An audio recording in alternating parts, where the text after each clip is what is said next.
কার বাবা পেশায় কী সেইটা বড় কথা নয়, তিনি যে একজন বাবা এইটাই বড় কথা। যার বাবা নাই সেই জানে বাবা না থাকার কদর। একজন এতিম সন্তান জানে যে বাবাটা না থাকা যে কতটা যন্ত্রণাদায়ক এবং বেদনা। আপনার জীবনের সকল আবদার আপনার বাবাই পূরণ করবে, কিন্তু আপনার বাবার মতো অন্য কেউই আপনার চাওয়া পাওয়া আবদার কেউই পূরণ করতে পারবে না।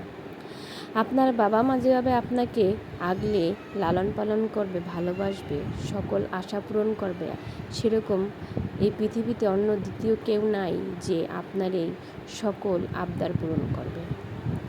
তাই আমাদের সবসময়ের জন্য বাবার কদরটা আর মার কদরটা আমাদের মাথার উপরে রাখাই উচিত। আপনি দেখেছেন যে আপনার বাবা না কেনাকাটা করে আপনার জন্য কিনেছে। আপনার বাবা চিন্তা করছে যে আমি যদি কিনি আমার সন্তানের হয়তো কম পড়ে যাবে, আমার সন্তান যদি ভালো কিছু কিনতে না পারে আমার কেনা লাগবে না, ওরা কিনলেই তো আমার কেনা হয়ে যাবে।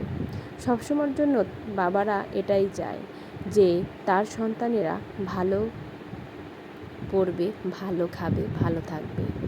আপনি দেখবেন যে আপনার বাবার যখন টাকা থাকবে না, তখন আপনার খালা, ফুফু, চাচা, প্রতিবেশী, আত্মীয় স্বজন যেই হোক না কেন আপনাকে কিন্তু ভালোবাসবে না, আপনাকে কাছে টেনে নেবে না। আপনার যা ইচ্ছা খেতে মন চাবে বা কিছু নিতে মন চাবে, আপনার সে আবদারটা কেউ পূরণ করবে না।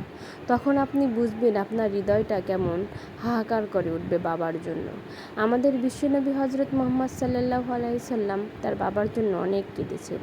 তাই তো আমাদের ইসলামে এতিম বাচ্চাদের গুরুত্ব বেশি রয়েছে। আল্লাহ তাআলা বলেছেন, কখনো তোমরা এতিমদের ধন সম্পদ বন্টন করো না এবং সব কিছু আত্মসাৎ করো না, তাহলে এই ক্ষমা আল্লাহ কখনো ক্ষমা করবে না, এর চরম সাজা দেবেন আল্লাহ। আমরা কখনো আমি দেখেছি জানেন, এই যে গ্রামে দেখেছি, মোবাইলে দেখেছি, অনেক জায়গায় দেখেছি বয়স্ক মা, বয়স্ক বাবা তাদেরকে কিভাবে মারতেছে, ঘর থেকে বের করে দিছে, পানির ভিতর কাদার ভিতর শুয়ে আছে, খেতে দেয় না, মারধর করতেছে।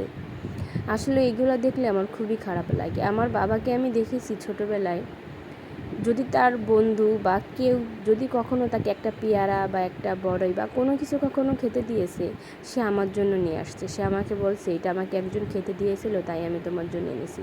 তখন আসলে বাবার এই যে ভিতরের যে একটা কি বলবো বোঝাতে পারতেছি না, তার যে এই ভালোবাসাটা আমি দেখে, তার এই কথাটা আমার হৃদয়ে এত লাগে, এত ভালো লাগে, এত ভালোবাসা উৎফুল্ল হয় যে আসলে বাবারা কি এমনই হয়।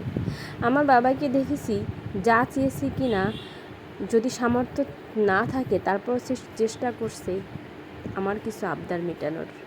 বাবারা সবসময়ই এমন, কেন জানি না।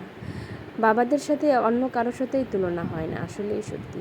একজন বাবা যেমন তার কন্যাকে সব কিছুতেই ভালোবাসে, আগলে রাখে, কিন্তু একজন পুরুষ সেই স্ত্রীর মর্যাদা ঠিকই দেয়, কিন্তু সে বাবার মতো যে একটা ভালোবাসা, সেটা কোনো দিন কেউ পূরণ করতে পারবে না। তাই আমাদের উচিত বাবা মাকে সবসময়ের জন্য